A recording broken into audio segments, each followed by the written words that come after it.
বন্ধুরা, একাকিত্বটা কিন্তু ভালো যদি আপনি ওটা উপভোগ করতে পারেন সুন্দরভাবে।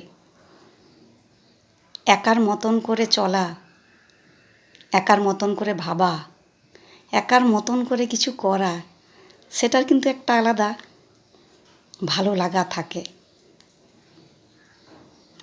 সবাই তো রয়েছেই, তার মধ্যে নিজেকে নিয়ে একটু আলাদা করে ভাবা, একটু ছাদে গেলেন, নিজের মতো করে এক টুকরো আকাশ দেখলেন, হুট করে সমুদ্রে চলে গেলেন, স্নান করে চলে এলেন, পাহাড়ে চলে গেলেন, একটু বরফের জলে স্নান করে নিলেন, সূর্য ওঠা দেখলেন। এগুলোও কিন্তু এক ধরনের ভালো লাগা, তাই না বন্ধুরা? ভালো থাকবেন।